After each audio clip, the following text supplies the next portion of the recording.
Hey everyone, I am Neha. Welcome to our YouTube channel exam topper. So student, आज का हमारा topic है सामान्य विज्ञान और बहुत इंपॉर्टेंट टॉपिक है। और इस टॉपिक से मैं यहाँ पर टॉप 35 क्वेश्चन लेकर आई हूँ जो कि इम्पॉर्टेंट रहेंगे आपके एग्जाम के लिए for SSC GD, UPSI, UP police ASI, NTPC, group D and other competitive exam. So video देखते रहिए लास्ट तक। पीडीएफ के लिए हमारा टेलीग्राम चैनल आप ज्वाइन कर लीजिए एग्जाम टॉपर। सभी क्वेश्चन हम लोग डिटेल और इम्पोर्टेंट फैक्ट के साथ देखेंगे ताकि सभी क्वेश्चन आपको क्लियर हो जाएं अच्छे से। ओके।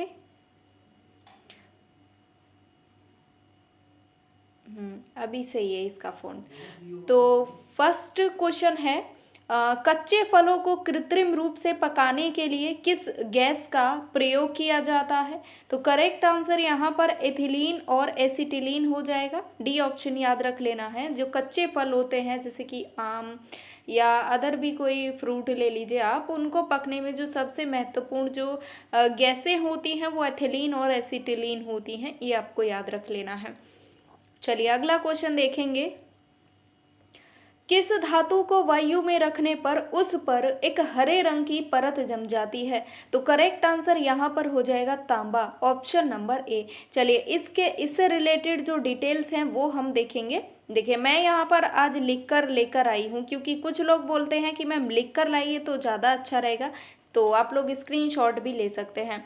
तो देखिए जो तांबा होता है जिसको क्या कहा जाता है, कॉपर कहा जाता है। इसका एटॉमिक नंबर 29 होता है। इसका रासायनिक चिन्ह जो होता है वो Cu होता है। और कॉपर को लंबे समय तक वायु में रखने पर इस पर एक हरे रंग की परत जो है चढ़ जाती है। यह हरा पदार्थ कॉपर हाइड्रोक्साइड और कॉपर कार्बोनेट का मिश्रण होता है। अब कॉपर की यहाँ पर बात कर लेते हैं। आदि मानव के द्वारा सबसे पहले खोजी गई जो धातु थी वो कॉपर ही थी, जिसकी खोज मनुष्य ने करीब 9000 ईसा पूर्व में ही कर ली थी। ये आपको याद रख लेना है। ओके। अगला क्वेश्चन देखेंगे। हाइड्रोक्लोरिक एसिड कांच की बोतल में नहीं रखा जाता क्योंकि वह अभिक्रिया करता है कांच की सिलिकॉन ऑक्साइड से। डी ऑप्शन यहाँ पर हो जाएगा करेक्ट आंसर। देखेंगे इंपॉर्टेंट फैक्ट इस क्वेश्चन के। तो देखिए हाइड्रोजन क्लोराइड गैस का जलीय विलयन हाइड्रोक्लोरिक अम्ल या एसिड कहलाता है। इसे कांच की बोतल में इसलिए नहीं रखा जाता क्योंकि यह कांच की सिलिकॉन ऑक्साइड से अभिक्रिया करता है। हाइड्रोक्लोरिक एसिड का जो उपयोग है वो प्रयोगशाला में जो है एक महत्वपूर्ण अभिकर्मक के रूप में किया जाता है। क्लोरीन गैस बनाने में किया जाता है, चमड़ा साफ करने में किया जाता है, क्रीम आदि को बनाने में भी हाइड्रोक्लोरिक एसिड का प्रयोग किया जाता है। ये आपको याद रख लेना है। ओके। चलिए अगला क्वेश्चन हम लोग देखेंगे। अल्कोहल खमीर का आखिरी उत्पाद क्या है? तो करेक्ट आंसर यहाँ पर इथाइल अल्कोहल हो जाएगा, option number B. Ethyl alcohol alcohol खमीर का आखिरी उत्पाद है। चलिए देखेंगे इस क्वेश्चन से कुछ इंपॉर्टेंट। तो देखिए जो अल्कोहल है ना, ये ज्वार के रस में खमीर मिलाकर जो है अल्कोहल को बनाया जाता है। याद रख लेना है, जिसे क्या कहा जाता है, अल्कोहल खमीर कहा जाता है। और जब इस मिश्रण को यानी ज्वार और खमीर के मिश्रण को गर्म किया जाता है तो अल्कोहल भाप के रूप में ऊपर आ जाती है। इसके उपरांत भाप को ठंडा करके जो है अल्कोहल तैयार किया जाता है। ये आपको याद रखना है। अगला क्वेश्चन देखेंगे। आमतौर पर फ्यूज तार किससे बना होता है? तो ये बना होता है टिन और सीसा से। तो क्वेश्चन के अकॉर्डिंग डी ऑप्शन एकदम करेक्ट आंसर है। चलिए इस क्वेश्चन के बारे में कुछ देख लेते हैं। देखिए जो फ्यूज तार होता है ना, ये एक बहुत ही पतला तार होता है जो कि अल्प गलनांक तथा कम प्रतिरोध वाले मिश्र धातु टिन व सीसा का बना होता है। याद रख लेना है। अगला क्वेश्चन है, गेहूं की खेती के लिए कौन से उर्वरक उपयोग किए जाते हैं? तो राइट आंसर हो जाएगा नाइट्रोजन। ओके। नाइट्रोजन के अलावा और भी बहुत सारे उर्वरक हैं। देखिए गेहूं की फसल में आमतौर पर 100 से 120 किलोग्राम नाइट्रोजन, और ये जो मैं आंकड़ा बता रही हूँ, ये जो मैं क्वांटिटी जो मैं बता रही हूँ ये प्रति हेक्टेयर के हिसाब से बता रही हूँ। यानी कि देखिए गेहूं की फसल में आमतौर पर 100 से 120 किलोग्राम नाइट्रोजन, 20 किलोग्राम फास्फोरस और 30 किलोग्राम पोटास प्रति हेक्टेयर जो है दिया जाता है। यानी कि आधा नाइट्रोजन और पूरी फास्फोरस जिसका डीएपी के रूप में यूज किया जाता है, और पोटास जो है बुवाई के समय छिड़काव जो है इन सभी चीज़ों का किया जाता है। ये आपको याद रख लेना है। ओके। चलिए नेक्स्ट क्वेश्चन है, अम्ल वर्षा होती है। अम्ल वर्षा किस कारण होती है? तो कारखानों से होती है, याद रख लीजिएगा ए ऑप्शन। चलिए कुछ इंपॉर्टेंट देखते हैं इस क्वेश्चन से रिलेटेड। तो देखिए, वायुमंडल में उपस्थित NO2 और SO2 ओके अम्लीय वर्षा के मुख्य कारक हैं। यह गैसें कारखानों में लगी चिमनी और अन्य साधनों से निकलने वाले धुएं के द्वारा उत्पन्न होती हैं। कौन सी गैसें? NO2 और SO2, जो वायुमंडल में हमेशा मौजूद रहती हैं और यही अम्ल वर्षा का कारण होती हैं, यानी कि एसिड रेन का कारण होती हैं। ओके चलिए अगला क्वेश्चन है, शक्कर के किण्वन से क्या बनता है? तो इसका आंसर आप सभी को करना है कमेंट बॉक्स में, ये आपके लिए है होमवर्क। ओके अगला क्वेश्चन है, तैरने के तालाब में तैरने से मनुष्य की त्वचा क्यों जल जाती है? तो क्लोरीन के कारण। ऑप्शन नंबर बी यहाँ पर हो जाएगा करेक्ट आंसर। चलिए इंपॉर्टेंट देखते हैं। तो देखिए, जो क्लोरीन है ना, इसका एटॉमिक नंबर 17 होता है और Cl से इसको डिनोट किया जाता है। अगला क्वेश्चन, पीतल कौन सी धातु का मिश्रण है? तो पीतल मिश्रण होता है तांबा एवं जिंक का। ऑप्शन नंबर सी यहाँ पर एकदम करेक्ट आंसर है। चलिए देखेंगे। देखिए, पीतल को ना ब्रास भी कहा जाता है। यह एक प्रमुख मिश्रातु है जो कि तांबा और जिंक धातुओं के मिश्रण से बनाया जाता है। अब बात कर लेते हैं जिंक की। जिंक का एटॉमिक नंबर 30 और Zn से डिनोट किया जाता है। वहीं तांबा यानी कॉपर की बात करें तो 29 एटॉमिक नंबर और Cu से इसको डिनोट किया जाता है। ओके अगला क्वेश्चन है, मायोग्लोबिन में कौन सा धातु होता है? तो सोचने वाली बात ही नहीं है, लोहा होता है। डी ऑप्शन करेक्ट आंसर हो जाएगा, लोहा यानी कि आयरन। अच्छा, मायोग्लोबिन क्या होता है? तो मायोग्लोबिन एक लोहे और ऑक्सीजन बाध्यकारी प्रोटीन होता है जो सामान्य रूप से लगभग सभी स्तनधारियों के कशेरुकाओं के कंकाल की मांसपेशियों के ऊतक में पाया जाता है।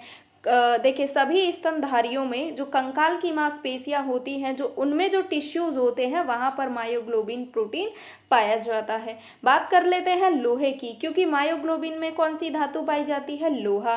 तो लोहे का एटॉमिक नंबर 26 होता है, रासायनिक चिन्ह होता है Fe, और लोहे की कमी से पूछा जाता है कौन सा रोग हो जाता है? तो एनीमिया रोग हो जाता है, रक्त क्षीणता, यानी कि इसमें होता क्या है, खून की कमी हो जाती है। और लोहा कहाँ पाया जाता है? तो मायोग्लोबिन के अलावा RBC यानी कि रेड ब्लड सेल्स यानी कि हीमोग्लोबिन में पाया जाता है, और हीमोग्लोबिन की उपस्थिति के कारण ही ब्लड का रेड कलर होता है। ओके अगला क्वेश्चन है, हाइड्रोजन को जलाने पर क्या बनता है? तो यहाँ पर पानी हो जाएगा, यानी कि वाटर, H2O। ओके हाइड्रोजन को जलाने से पानी बनता है, याद रख लीजिएगा। थोड़ा और जानेंगे। देखिए, हाइड्रोजन वायु या ऑक्सीजन में जलता है और जलकर यह जल बनाता है, और जल के अलावा और क्या बनाता है? तो अति अल्प मात्रा में हाइड्रोजन पायरोक्साइड भी बनाता है, यानी कि H2O2 भी बनाता है जल के अलावा। अच्छा, कुछ जानेंगे हम हाइड्रोजन के बारे में। हाइड्रोजन का एटॉमिक नंबर 1 होता है, रासायनिक चिन्ह H होता है। हाइड्रोजन की खोज पूछी जाती है तो हेनरी केवेंडिश नामक वैज्ञानिक ने 1766 में हाइड्रोजन की खोज करी थी। अब हाइड्रोजन देखिए एक बहुत ही महत्वपूर्ण तत्व होता है। जो हाइड्रोजन है, ये एक रासायनिक तत्व होता है जो कि आवर्त सारणी का सबसे पहला और सबसे हल्का तत्व भी है। और ब्रह्मांड में देखिए, पृथ्वी की नहीं, पूरे ब्रह्मांड की, मैं पूरे यूनिवर्स की बात कर रही हूँ, तो ब्रह्मांड में सबसे प्रचुर मात्रा में पाया जाता है हाइड्रोजन। तारों तथा सूर्य का जो अधिकांश द्रव्यमान है वो हाइड्रोजन का ही बना होता है। तो हाइड्रोजन एक बहुत ही महत्वपूर्ण तत्व है। और हाइड्रोजन में देखिए, जितना भी मैंने यहाँ पर आपको पॉइंट बताए हैं वो सभी देखिए क्वेश्चंस जो है बन चुके हैं इनके। अगला क्वेश्चन है, चूहे मारने का जहर किस रासायनिक पदार्थ से बनता है? तो ये बनता है पोटेशियम साइनाइड से। ऑप्शन नंबर सी यहाँ पर हो जाएगा करेक्ट आंसर। अगला है, सबसे छोटा दिन कब होता है? तो ये होता है 22 दिसंबर को। डी ऑप्शन यहाँ पे हो जाएगा राइट आंसर। और इस खगोलीय घटना को विंटर सोलिस्टिक कहा जाता है, ये भी आपको याद रखना है। नेक्स्ट, सूर्य ग्रहण कब होता है? तो देखिए, जब चंद्रमा बीच में आ जाता है, यानी कि जब पृथ्वी और सूर्य के बीच में चंद्रमा आ जाता है तो तब क्या होता है, सूर्य ग्रहण हो जाता है। चलिए देखेंगे कुछ इसके बारे में। तो देखिए, जब चंद्रमा पृथ्वी और सूर्य के बीच से होकर गुजरता है तथा पृथ्वी से देखने पर सूर्य पूर्ण अथवा आंशिक रूप से चंद्रमा द्वारा आच्छादित होता है, फिर वह सूरज की कुछ या सारी रोशनी रोक लेता है, जिससे धरती पर साया सा फैल जाता है और इसी घटना को क्या कहा जाता है, सूर्य ग्रहण कहा जाता है। याद रख लीजिएगा। ओके, चलिए नेक्स्ट क्वेश्चन देखेंगे। कमरे को कैसे ठंडा किया जाता है? तो संपीड़ित गैस को छोड़ने से कमरे को ठंडा किया जाता है। अगला क्वेश्चन है, चुंबकीय सुई किस तरफ संकेत करती है? तो उत्तर दिशा की ओर संकेत करती है चुंबकीय सुई, कंपास में होती है। दिक्सूचक, कुतुबनुमा या फिर कंपास, इसमें जो सुई होती है वो चुंबकीय सुई होती है, जो कि हमेशा उत्तर दिशा की ओर संकेत करती है, उत्तरी ध्रुव की दिशा की ओर संकेत करती है। अगला है, विद्युत उत्पन्न करने के लिए कौन सी धातु का उपयोग किया जाता है? तो यूरेनियम यहाँ पर हो जाएगा correct answer, option number A. चलिए बात करते हैं यूरेनियम की। तो यूरेनियम का एटॉमिक नंबर होता है 92, रासायनिक चिन्ह होता है यू, और प्रकृति में पाए गए तत्व में सबसे भारी तत्व होता है यूरेनियम। पूछा जाता है कि प्रकृति में सबसे भारी तत्व कौन सा है, तो दैट इज यूरेनियम, याद रख लेना है।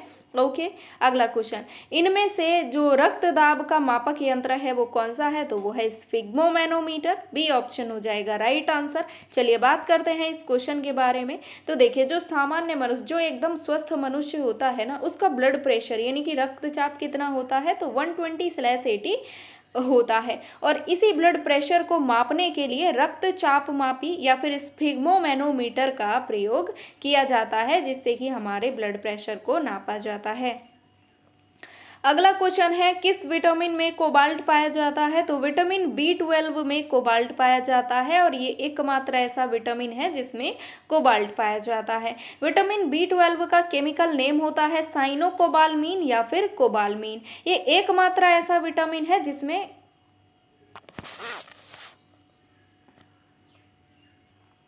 जिसमें कि कोबाल्ट पाया जाता है, जो कि शरीर को स्वस्थ और संतुलित कार्य प्रणाली के लिए बेहद ही आवश्यक है। देखिए, यदि विटामिन B12 की कमी हो जाती है तो एनीमिया रोग हो जाता है, मैंने आपको बताया, जो कि खून की कमी हो जाती है। इसमें कुछ अन्य रोग जैसे कमर दर्द, पीठ दर्द, पेट दर्द नहीं, पीठ दर्द होगा, ये सारी चीज़ें जो है होने लगती हैं, ये सब बीमारियां। अगला क्वेश्चन है, इन्फ्लुएंजा को और किस रूप में जाना जाता है? तो स्वाइन फ्लू के नाम से भी जाना जाता है इन्फ्लुएंजा को। चलिए बात करेंगे स्वाइन फ्लू की। तो स्वाइन फ्लू वायरस के कारण होने वाली एक बीमारी है। ओके, H2N1 वायरस इसे कहा जाता है, जिस कारण स्वाइन फ्लू होता है, जिसकी पहचान वर्ष 2001 में की गई थी। अच्छा, इसमें क्या होता है? तो इसमें होता है कि सांस की एक उच्च संक्रामक बीमारी होती है, ये भी स्वाइन फ्लू। ओके, अगला क्वेश्चन, दूध को दही कैसे बनाया जाता है? तो लैक्टोबैसिलस नाम का एक बैक्टीरिया होता है जो कि दूध को दही बना देता है। अब बात करते हैं, देखिए, दूध में या दही में एक अम्ल पाया जाता है जिसे लैक्टिक अम्ल कहा जाता है। आपने पढ़ा होगा, क्वेश्चन पूछा जाता है कि लैक्टिक अम्ल किस में पाया जाता है, या फिर दूध या दही में कौन सा अम्ल पाया जाता है? तो लैक्टिक अम्ल। और दूध से दही बनने में एक जीवाणु मदद करता है जिसको लैक्टोबैसिलस कहा जाता है। अगला क्वेश्चन है, एंटीबायोटिक क्या होती हैं? तो दवाएं होती हैं या फिर औषधियां, इनको कहा जाता है एंटीबायोटिक होती है। अच्छा, बात कर लेते हैं। देखिए, एंटीबायोटिक को प्रतिजैविक भी कहा जाता है, ये आपको याद रख लेना है। एंटीबायोटिक एक पदार्थ या यौगिक होते हैं जो जीवाणु को मार डालते हैं या उसके विकास को रोकते हैं। अगला क्वेश्चन है, चेचक के टीके की खोज किसने करी थी? तो एडवर्ड जेनर ने करी थी चेचक के टीके की खोज, बी ऑप्शन हो जाएगा राइट आंसर। बात कर लेते हैं इस क्वेश्चन के बारे में। तो देखिए, चेचक दुनिया की पहली बीमारी थी जिसको वर्तमान की यदि मैं बात करूं तो जड़ से खत्म किया जा चुका है, लेकिन दुनिया की पहली बीमारी थी चेचक। ये वायरस से होने वाला रोग था जिसके चलते रोगी की मृत्यु भी हो जाती थी, मतलब इतना डेंजरस रोग था। तो सबसे पहले चेचक के टीके की खोज 1776 में एडवर्ड जेनर ने करी थी, अंग्रेजी चिकित्सक थे जो कि, और इसी उपलब्धि के लिए इनको सबसे ज़्यादा जाना जाता है, एडवर्ड जेनर को। अगला क्वेश्चन है आलू क्या है? तो आलू एक तना है, ऑप्शन नंबर बी हो जाएगा करेक्ट आंसर, भूमिगत तना। चलिए बात कर लेते हैं। देखिए वैसे तो आलू एक सब्जी है ना, सभी जानते हैं आलू की सब्जी बनाकर हम खाते हैं। तो और वनस्पति विज्ञान की दृष्टि से आलू एक तना है। आलू के उत्पादन की जड़ दक्षिण अमेरिका के पेरू देश को माना जाता है। देखिए पूछा जाता है कि सबसे पहले जो आलू का उत्पादन है वो कहाँ से शुरू हुआ या इसकी जड़ क्या है? तो दक्षिण अमेरिका का एक देश है पेरू, वहां से माना जाता है। बात करें कि आलू विश्व में सबसे ज्यादा कहाँ उत्पादित किया जाता है? तो चीन में किया जाता है, सेकंड पर आता है रूस और थर्ड पर आता है अपना भारत। और भारत में यदि फर्स्ट पर हम बात करें कौन सा राज्य आता है तो वो आता है उत्तर प्रदेश यानी कि यूपी। ओके, अगला क्वेश्चन देखेंगे। आनुवांशिकता का पिता किसे कहा जाता है? तो मेंडल को कहा जाता है। ग्रेगर जॉन मेंडल को आनुवांशिकता का पिता कहा जाता है यानी कि जेनेटिक्स। चलिए बात करते हैं। देखिए ग्रेगर जॉन मेंडल को आनुवांशिकता का जनक कहा जाता है। ग्रेगर जॉन मेंडल एक जर्मन भाषी ऑस्ट्रियाई ऑगस्टेनियन पादरी एवं वैज्ञानिक थे, है ना, पता होना चाहिए हमको इनके बारे में। और मेंडल ने जो है मटर के दानों पर प्रयोग करके अनुवांशिकी के नियम का निर्धारण किया था। ये तो आप सभी जानते हैं। ओके, अनुवांशिकी जो है ये जीव विज्ञान की एक शाखा है जो जीवों के अध्ययन, अनुवांशिक और जीवों की अनुवांशिकता से जो है संबंधित है, ये भी आपको याद रखना है। नेक्स्ट, डीएनए का मॉडल किसने प्रस्तुत किया था? तो ये किया था वॉटसन एवं क्रीक ने। ऑप्शन नंबर ए यहाँ पर हो जाएगा करेक्ट आंसर, डीएनए का जो डबल हेलिक्स मॉडल है। तो डीएनए संरचना से पहले सटीक मॉडल जो था वो जेम्स वॉटसन और फ्रांसिस क्रीक को जाता है। डीएनए क्या होता है? तो जीवित कोशिकाओं के गुणसूत्रों में पाए जाने वाले तंतुनुमा अणु को डीएनए यानी कि डीऑक्सीराइबो न्यूक्लिक एसिड कहा जाता है। डीएनए की फुल फॉर्म होती है deoxyribo nucleic acid. Next question है कीट भक्षी पौधा कौन सा है? तो वो है ड्रोसरा। ऑप्शन नंबर बी यहाँ पर करेक्ट आंसर है। चलिए बात करते हैं इस पौधे की। तो जो ड्रोसरा जो प्लांट होता है ये एक लाल रंग का पौधा होता है। इसके ना ऊपर चिपचिपा पदार्थ होता है जिसे सैंड्यू कहा जाता है ना। और ये इस पौधे पर इस प्रकार से लगा रहता है मानो ओस हो, यानी ओस जैसा प्रतीत होता है। तो जो है इसी ओस के तरफ जो है कीट अट्रैक्ट होते हैं और इससे चिपक जाते हैं, जिसे ड्रोसरा अपना भोजन के रूप में ग्रहण करता है। अगला है निकोटीन किसमें पाया जाता है? तो तंबाकू की पत्तियों में पाया जाता है निकोटीन। राइट आंसर है ऑप्शन नंबर बी। देखिए जो निकोटीन है ये एक रासायनिक यौगिक होता है और ये एक शक्तिशाली परानुकंपिसस अल्कलॉइड तथा एक उद्दीपक औषधि भी है। जो निकोटीन है यह सोलेनेसी कुल के पौधे में पाया जाता है और यह जड़ों में बना होता है और पौधे की पत्तियों में जो है जम जाता है। बात करें कि तंबाकू का उत्पादक देश तो चीन है जो करीब 28,06,770 टन प्रति वर्ष जो है तंबाकू का उत्पादन करता है। बात करें भारत की तो भारत में आंध्र प्रदेश राज्य तंबाकू का प्रधान केंद्र जो है माना जाता है। अगला क्वेश्चन है जीव की उत्पत्ति जीव से होती है, यह कथन किसका है? तो यह कथन है लुईस पाश्चर का। लुई पाश्चर ने कहा था कि जीव की उत्पत्ति जीव से होती है और इस कथन को खंडित भी किया था किसने? ओपेरिन ने। चलिए बात करते हैं। रूसी वैज्ञानिक अलेक्जेंडर इवानोविच ओपेरिन ने कहा कि लुई पाश्चर का यह कथन सच है कि जीव की उत्पत्ति जीव से होती है, लेकिन प्रथम जीव पर यह सिद्धांत लागू नहीं होता है। और क्या कहा था रूसी वैज्ञानिक ओपेरिन ने? तो इन्होंने 1924 में जीव की उत्पत्ति नाम से निर्जीव पदार्थों से जीवन की उत्पत्ति का सर्वप्रथम सिद्धांत जो है प्रतिपादित किया था। ये आपको याद रख लेना है। अगला क्वेश्चन है मेमथ किसके पूर्वज थे? तो मेमथ हाथी के पूर्वज थे। Option number C. चलिए बात करते हैं इस क्वेश्चन की। तो मेमथ एक विशालकाय हाथी शुद्रस्य जीव था जो अब विलुप्त हो चुका है। इसका वैज्ञानिक नाम था मेमुथस प्राइमीजीनियस। ओके, अगला है कीवी पक्षी कहाँ पाया जाता है, तो न्यूजीलैंड में पाया जाता है कीवी पक्षी, और ये न्यूजीलैंड का राष्ट्रीय पक्षी भी है। ओके, और यह न उड़ सकने वाले पक्षियों में सबसे छोटा पक्षी है कीवी पक्षी। ओके, और ये सिर्फ जो है न्यूजीलैंड में ही पाया जाता है। और सिर्फ न्यूजीलैंड में ही क्यों पाया जाता है, क्योंकि न्यूजीलैंड के अलावा जो इनके लिए जलवायु है वो अनुकूल नहीं होती है किसी अदर कंट्री की। बात कर लेते हैं न्यूजीलैंड की, तो कैपिटल क्या है, वेलिंगटन है, प्राइम मिनिस्टर है जेसिंडा अर्डर्न, और करेंसी है न्यूजीलैंड डॉलर। तो टॉप 32 क्वेश्चन मैंने आपको कराए हैं जो कि काफ़ी इंपॉर्टेंट थे आपके एग्जाम के लिए। यदि वीडियो अच्छी लगी है तो लाइक ज़रूर कर दीजिए, चैनल को सब्सक्राइब कीजिए, ज़्यादा से ज़्यादा शेयर कीजिए। ओके, टॉपिक सजेस्ट कीजिए। मैं आपको नेक्स्ट क्लास में मिलती हूँ, तब तक के लिए take care, bye bye, thank you.